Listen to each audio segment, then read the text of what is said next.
Okay, remember how in the last video I talked about you don't have to go in order with these principles of acquiring spiritual knowledge. We can actually work cyclically. And so I want to show you a way that maybe like a model, a jig for how to help your students practice a mindset. And so it's operating again from this talk from President Oaks back in 2013, where he says that we think differently than other people. Disciples think differently. And he says the way I'm talking about we think differently is that on our assumptions, our starting points, our major premises, we start in a different place than many people do in the world. And so with that kind of understood, we need to know that that's why we have different conclusions. We start at a different place, we end at a different place. And so he suggests that we help our students recognize that we think differently. And he gives us these 4 steps. And I use these 4 steps to create a model that looks like this. And I've used this on real live human students before. I'll have them take out a piece of paper and divide it into 4 sections. And we actually start in the conclusion section, even though conclusion is usually where we end. This is where we're going to start. And here's why. The first thing he tells us that we need to do is we need to identify the conclusions. Like we start with conclusions. This is what's stated. This is what people will often say. And in these scenarios and case studies, it'll be stated right in the case study. What is the conclusion the person's coming up with?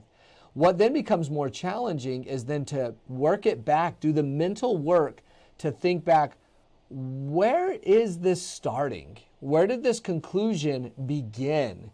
And it's really hard to do this without creating some kind of a caricature or straw man to really, like, if this is a rational, good person that has this conclusion, where may they be starting? And then we want to think, well, then where do we start at a different place? What's our eternal perspective? You'll notice that is one of the principles of acquiring spiritual knowledge. But how do we get our eternal perspective? How do we know where we start? Well, that's where we need the divine sources. That's what tells us where we are to begin. And then the most important part of this whole process, once we've identified the worldly sources and the eternal perspective, then we want the students to get real, vulnerable, and truthful with themselves, articulating both past experiences and current struggles they may have with this particular issue. This is part of the act in faith process. What do you know for yourself to be true because God's already shown you in the past? And what are some parts of this that you still kind of struggle with? Okay, so let's practice it. Let me show you what this can look like. So this is a real live practice scenario from one of the Doctrinal Mastery verses, Isaiah 58. Scenario goes like this. See if you can find the stated conclusions.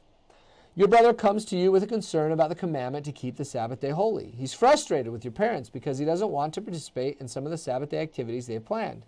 He says, the way we're supposed to spend Sundays is so boring and feels like a waste of time. Don't you think our weekends would be so much better if we didn't have to worry about keeping the Sabbath day holy? All right, so if we're going to look for the assertion, the proposal, the conclusion, where do you see the conclusion that is being made in this scenario? And I'm sure that you guys are all so righteous, you've never felt like the way we do the Sabbath is boring or a waste of time, or that if we had 2 Saturdays instead of 1 Saturday and a Sunday, that wasn't sometimes better. That is the stated conclusion, though. And so we would write that into that first box up in the right-hand corner, that living the Sabbath is boring, waste of time. It would be better if we didn't have to worry about it. So now you got to move over. This is President Oaks again. Be better off to respond by identifying the worldly premises or assumptions in that assertion or that conclusion. And so you take these assertions here, boring and waste of time. Weekends would be so much better if we had 2 days instead of 1. And you think, okay, so where is this coming from? This is a conclusion that started somewhere. And so that's where you do the mental work. Well, maybe one of the assumptions is that to live the Sabbath day holy means we can't do anything fun. That may be a starting place because being really fun is not reverent, and we're supposed to be reverent. Maybe that's one of them. Maybe an assumption is that recreation is the highest form of happiness. Things are better when you're having all the fun and you can do whatever you want. That's what's so great about Saturday is we often don't have to go to school or work, and so we can do some things finally we want to do, get some stuff done. And so the assumption there is that we're happier when we get to do things like that. But that is an assumption. That's not necessarily true. That's just where some people begin. And on and on. So hopefully you can see how you could do that, and maybe you felt this way before. So then he says, now we need to think like a disciple. What are some of the assumptions that are different that guide the thinking of a Latter-day Saint? And so, through the lens of the plan of salvation, using divine sources like D&C 58 and others, how does a disciple think about the Sabbath day? What are we supposed to? What does the Savior think about the Sabbath day?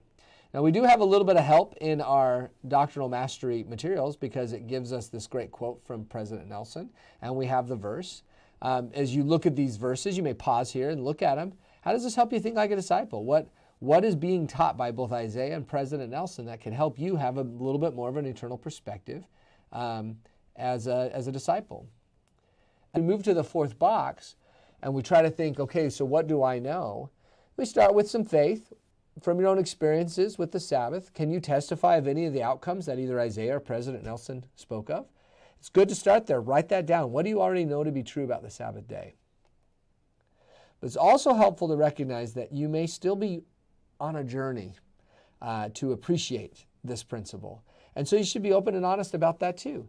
Where do you still struggle? Where do you still have a wrestle when it comes to the Sabbath day? I would invite my students to write that down all day long because that's an important thing for them to identify and admit. What could then be really cool is then you could have them flip over their page, make a new Foursquare, and start the conclusion with the past what I know. The thing that they still wrestle with the Sabbath could then be recycled back up to conclusions, and then they can start doing it to themselves. Well, what worldly assumptions am I starting with that are leading me to this particular wrestle? Is there anything in the divine sources that could give me an eternal perspective about that? And have I had experiences with those things? I hope that Foursquare model is helpful as you think about how do we help our students practice thinking like a disciple. I have found that it's been very helpful for me to put things out in that sort of a way and kind of follow a process where I am using the principles of acquiring spiritual knowledge, but to the end of me identifying assumptions so that I can understand different conclusions. So feel free to steal that, adopt it, adapt it, change it, make it work for you. But it is there for you as an idea as you try to move forward practicing these principles.